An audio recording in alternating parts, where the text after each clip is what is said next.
All right, boys, in this video, I'm gonna tell you exactly which baits you need to bring the next time you go out pond fishing. So this video could work whether you're going from the shore of a lake, from the shore of a pond. More specifically, I'm gonna be talking about pond fishing. I live in Southern Ontario, in Toronto, so I've fished in a ton of ponds in Toronto, outside of Toronto, and also in the areas where the lakes that I fish are as well, like an hour and a half north of Toronto. I fish ponds in Florida. I've done a ton of pond fishing, which is awesome. Pond fishing is the best. So I'm gonna go over my 3 must-haves for any pond fishing adventure, and then I'm gonna go over some nice-to-haves as well. So the 3 necessities, and then a couple extra nice-to-haves if you have room in your tackle box, which you should. Shout out Shaner if you're watching this video. Guy I work with gave me the inspiration to do this video. So let's get it popping. Okay, what I'm assuming here is you're fishing in a pond. Most likely it's gonna be only largemouth, because I don't know what ponds really have smallmouth. So this is gonna be assuming you're fishing a pond, but this will also work for bank fishing. And I'll go over some other baits that I would add if you're going bank fishing on like a lake where there might be smallmouth in it as well. So let's just start with, from the bank, you're pond fishing, what do you bring? So bait number 1 is the crankbait. So it's funny, I actually never use crankbaits when I fish on the lake, but I'll always bring one to the pond, and I'll usually start with it and most often catch with it. So why is the crankbait so good? Because ponds are shallow, and it's a good search bait that allows you to cover a lot of water quickly, whether you're walking down the bank and you just want to keep casting, go. And that's pretty much it. It's a good search bait that allows you to cover water quickly.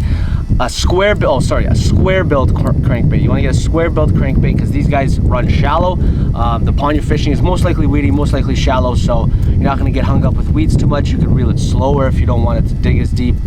Put your rod tip higher if you don't want it to dig as deep. So I would go with a square build crankbait. Specifically, KVD makes good ones. Striking KVD. I think they're called a 1.5. I think that's what this one is. This is actually my favorite crankbait for ponds.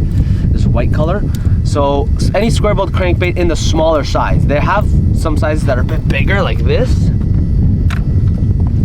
There's nothing wrong with the bigger size, but if I had to choose one, I would go with the smaller one. Just cause. But you can bring a big one if you want to as well. So number 1 is a crankbait. Excellent bait. Another good color I like is this sort of crawfish pattern or minnow pattern, but the white one is my favorite. And I've caught a ton of largemouth on this, ton of smallmouth on it, fishing from the bank, fishing in ponds. So that's a good bait to use. Number 2 is some sort of Senko. So what is a Senko? It's just a rubber worm, pretty much. I go with the 5-inch ones. Doesn't really matter who makes it. These ones are made by Yum, so 5-inch Senko. Some sort of Senko you need, and you could rig it a couple different ways. I would bring both hooks for rigging. So the first way is wacky rig. So that's where you use a hook like this. I don't know if you can see that. Let's see if I can. A small hook like that.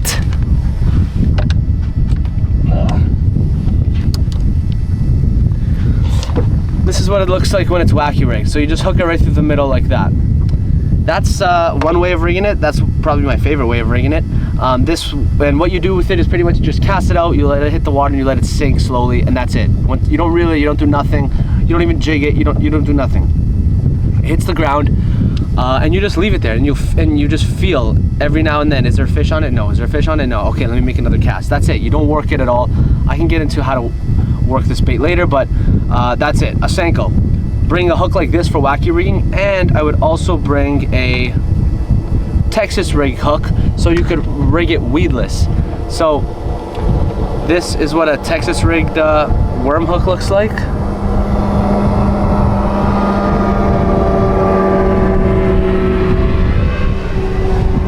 And the good thing about this hook and why you need this version as well is because the wacky is not really weedless. I would use the wacky whenever I can get away with it. If there's too much weeds in the pond, you rig it weedlessly, and it pretty much sits on the hook like this. You could search up online how to Texas rig a worm, and it'll teach you how to put it on. But very simple. You put it on, and then the hook is embedded inside the worm, so it actually doesn't catch any weeds.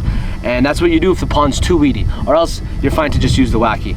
And I would work them the same way. Cast them out, let them sink slowly, let them hit the bottom, and then just feel if there's a fish on it or not. Senkos will always get hit, so that's probably your number one pond bait would be a Senko. But you just work them slower, whereas a crankbait, you can go faster and walk the bank, cover water. And another thing you can do, aside from bringing the hooks to make it weightless, I would also pack a little split shot weight. If you can see that. I'll pack a little split shot weight. This goes on the line above your worm, so if it's on the hook, it'll be sitting like this. And that's if you want to rig it so that it has a bit more weight to it, so it gets to the bottom faster. Maybe there's pockets in between holes in the weeds where you want to aim for that worm to dive straight through there. So I would bring a weight as well, but weedless, weighted, weighted, non-weighted, doesn't really matter, as long as you have a Senko of some kind in your arsenal, rigged any of the ways I went over. And then the final one is Topwater. So this one, since I'm only bringing 3 baits as the necessities, I would bring this Topwater. This frog specifically, it's made by Spro. I think I've caught the biggest bankfish of my life on this frog. It was a largemouth from a golf course pond. I would bring this one for the reason that if it's weedy on the top, if there's mats, if there's pads, perfect. That's what this is for. It's a weedless frog, so it's not gonna get caught in the weeds. That's what it's for. So you're good there. And it also has the chug mouth, which I like.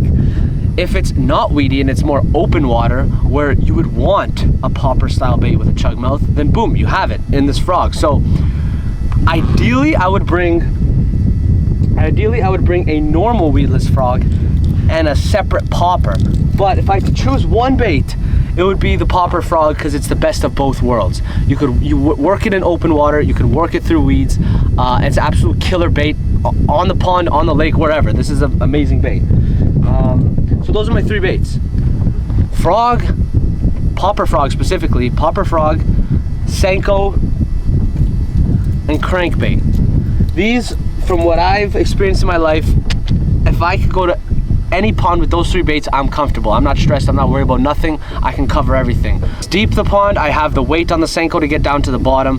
If it's shallow and mucky and weedy, I have a frog to stay on the top. If it's a normal with mild weed, I have a crankbait that I could power fish through. So you're covered on all bases. Now let's get into nice to haves as well. So nice to have, number 1 and 2, is bring that frog I told you about. It is a great frog to use on its own, but bring a separate weedless frog and a separate popper, and I'll tell you where to use each. If there's a lot of heavy mats on the pond, if there's a lot of heavy mats, if there's a lot of lily pads, tightly packed together lily pads where there's not a lot of water, it's mostly pad, then you use this weedless frog. It goes through the best, it's the most finesse, it's easiest to work through heavy vegetation on the top. If you have lily pads or mats, but they're sparse, they're either clumped and there's a lot of water in between them, or there's a bunch of pads in front of you, but they're spaced out, they're not tightly packed, so they're kind of more sparse and sporadic, whether it's mat, whether it's pad, then you use this guy. This works best in mild weed on the top, because you want it to be able to chug like fully. So if there's too much mat, it won't be able to chug. But if there's some water and some mat mixed together and it has room to chug as it goes through, that's when you want to use this one. And if the top is completely free of any vegetation, then I would go with the normal popper. You got your feather on the back. I think it sounds the best in terms of popper style baits. Like the popper, the bloop, bloop, bloop you get from this will be better than the frog version, the rubber frog version. And you got trebles for better hookup ratio than the frog. So yeah, no weeds on the top, then you use the normal, a normal popper. So those are amazing baits to bring. Another one I would bring is a flippin' jig. I like flippin' jigs. Just a 1/2 ounce flippin' jig. I like to bring them with rattles, especially if the pond is dirty. The rattles will come in handy. With a, actually I have my jig right here. With a craw trailer. So I use a 3-inch craw trailer. The color and craw depends on whatever you like, but make them match. If it's a dark jig, use a dark craw trailer, and vice versa if it's light. So a jig's really good. You could cast it out and jig it back to you and work it on bottom. You could cast it and swim it. Jig I just like in general, so I'd rather have a bait that I'm good with me at the pond at all times. But honestly, I don't really use a jig too much at the pond compared to other baits. Whereas on the lake, I use a jig a lot. So a jig is good to have.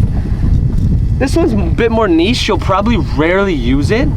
And this one is a lot more relevant if you're bank fishing, because there'll be smallmouth present, or there can be smallmouth present, and let's say if you're bank fishing somewhere where there's rocks or sand and there's smallies present. A jerkbait is always a great thing to have in your arsenal.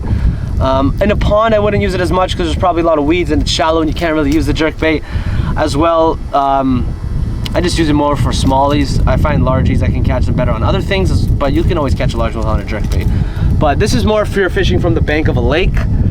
But it doesn't hurt to bring it to the pond as well. But this one, I'd probably use the least out of the baits I've mentioned so far. Boys, I just realized I made a big mistake. I'm sitting here in my basement editing the video, and I just realized I completely forgot an absolute great pond bait, so I'm throwing it in now. The reason I forgot to put this on the list while I was on the lake is because I actually forgot all of them that day. I didn't have any in the boat, so it just didn't come across my mind as I was looking through my tackle. But another great pond bait that I need to add to the list is a chatterbait. So personally, I don't use chatterbaits a lot, and my top 3 pond baits for me would still be my top 3, but I could see you swapping the chatterbait in for the crankbait position, because they pretty much do the same thing when you're fishing a pond. They're both search baits, and you cover water quickly with them, and they're cast and reel type baits. So the good thing about a chatterbait in a pond versus the crankbait is that chatterbaits, I think, work better in weedy environments, whereas crankbaits work better where there's rocks or wood, because a crankbait will bounce off rocks and wood with its lip, and that's what will trigger strikes, whereas a chatterbait will kind of get into some weeds, and then you as the angler will give it a quick jerk or a twitch to twitch it out of the weeds, and that is what triggers strikes with the chatterbait. So a chatterbait's also pretty weedless compared to a crankbait, so in ponds with weeds you're likely going to have an easier time bringing it through a lot more weedier water, so it'd be easier to fish. It gives off a lot more vibration than a crankbait, so there's a lot of reasons why a chatterbait might be better than a crankbait. I personally just don't use them a lot, but I see how good they are. I know how good they are. So you could swap this out with the crankbait. It's up to you. I do think in weeds chatterbait will perform better. And then there's different types. I would still probably stick with like a 3/8 or a ½ ounce. Chatterbaits tend to rise when you reel them, but in a pond there's not going to be much wind, so I say you're safe with a 3/8 chatterbait. You could get a blade that is like a metal blade or a matte finish blade. I don't know if you can see that. Some of the blades are like metallic and they're shiny, and some of them are painted like this one where they're matte. I think to be safe, go with a shiny blade, but in overcast environments, a matte might also be better, but I don't think it matters too much. They both give off vibration. And in terms of trailers, I don't have the trailers on me, they're in the boat, but this chatterbait I still have a trailer on.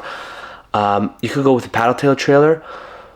Personally, I like trailers on chatterbaits that don't have a paddle tail, that are more like minnow. I'll put it on screen right now, but are like minnow-tailed style trailers where they don't actually have an appendage at the back that is causing a lot of wake. I like the ones that are more narrow profiled and just minnow style trailers that the tail is just like a point. So that's what I like. And in terms of sizing, this is pretty much, I'd say, the perfect size of trailer to bait ratio. And then for colors, again, I would match up. If you're using a dark chatter, use a dark trailer, and vice versa. A black and blue chatter or a white chatterbait, I'd say they're probably 2 absolute staples, so you can't go wrong with either. Personally, I'd go with the black and blue. But there you go. I just wanted to throw this in there. A chatterbait is another optimal bait for a pond that you could easily switch out for the crankbait for the top 3 slot. You could easily do that. It just depends on your preference. The top 3 baits: crankbait, poppin' frog, and Senko. Then nice to haves are a normal popper, a normal weedless frog, and a flippin' jig and a jerkbait. I find when pond fishing it's best to bring a knapsack because you could have it on you and be casting and walking at the same time. What you can also do is, if you have multiple rods, usually I'll like to bring like 2 rods to the pond. One dedicated, tied up with like the Senko, and the other one I could swap between like frog, crankbait, or whatever. What you can do is I put 1 rod standing upwards in my knapsack, so I can walk and keep casting. I don't have to drop the rod, cast, walk a little bit, and then have to go back, get my rod, and come back. Because when you're on, like, I like to move when I'm on a pond. I don't just pull up and stay in one spot. I get there and I'm always trying to move around because you got to cover water. So there you have it, boys. That is my top baits to bring with you pond fishing. I'm pretty certain this will work anywhere in Ontario, and also very applicable to the US as well. So yeah, no matter where you are, the 3 baits I went over and the must-haves should cover you for every situation.